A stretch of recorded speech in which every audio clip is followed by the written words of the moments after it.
As Turo hosts, we are very tied to the needs of our guests. And since we're human, sometimes we can start to feel burnt out. But again, we live and die by the trip schedule. So what happens when we want to take a break, take vacation, and recoup? Well, in today's video, I'm going to be explaining how we have been able to take vacations as full-time Turo hosts. I'll cover a couple different methods that you can try out in order to get some time away from the Turo grind.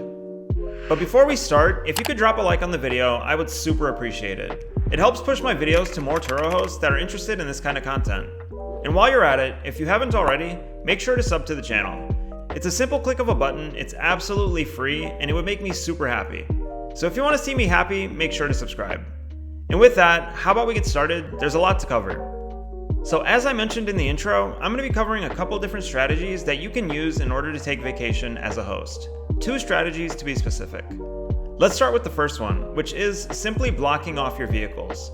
This strategy will work best for hosts that have nothing but cash cars, as you don't have to meet a bottom line for the month other than insurance. Let's say I'm a host with 10 cash cars and I'm looking to go on vacation sometime in the near future. If I'm utilizing this strategy, what I'd personally do is look at my earnings schedule and see which month doesn't have any trips booked yet. If there's $0 booked for January or February, I might consider blocking all of my cars for a period of those months since they're usually slower months anyways, and take a vacation at that time. With this strategy, I wouldn't need to worry about any business taking place in my absence, as the cars would be blocked off anyways and I just need to take care of storing them. Whether that means storing them in my warehouse or at my home or at a friend or family's house, this strategy will definitely be the easier of the two, but again, it's likely only going to work best if you have a bunch of cash cars. Mostly because if you have financed vehicles, you do have to pay the car notes whether the cars get rented or not. One way to still use this strategy as a host with financed vehicles is to just go on a vacation for maybe a week. This way you can simply block the cars for 1 week and hopefully still have them booked for the other weeks of the month. That way you'll still be able to meet your bottom line. But now moving on to strategy number 2. This one is all about hiring some help. We've personally taken this route when we go on vacation, and so I'll give a quick example of what we did and how we did it.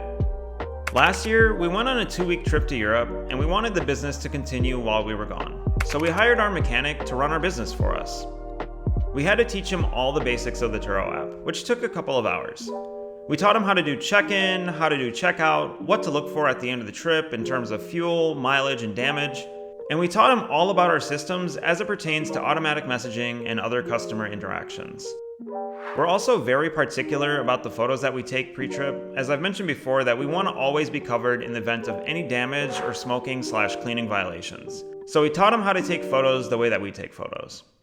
Now that we've covered the quick overview of how we trained our mechanic to run the business while we were gone, let's talk more about the logistics of this strategy. At the time, I believe we had 10 vehicles. We didn't want to change our pickup location as a lot of the trips were already booked at our location and it would have complicated the process even more. So our mechanic would drive over to our pickup location, clean the vehicles and perform the check-in, as well as drive over to check out the vehicles at the end of the trip.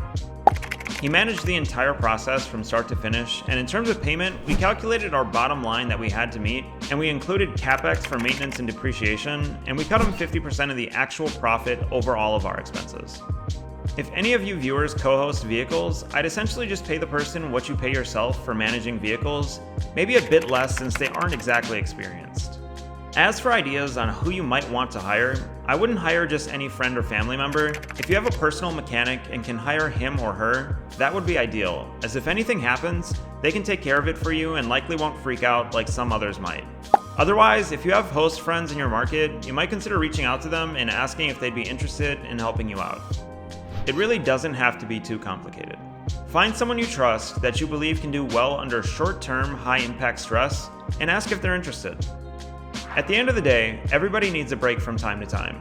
So it's important to understand that even as a full-time Turo host, you can and definitely should consider taking vacations here and there, even if it's just to avoid burnout.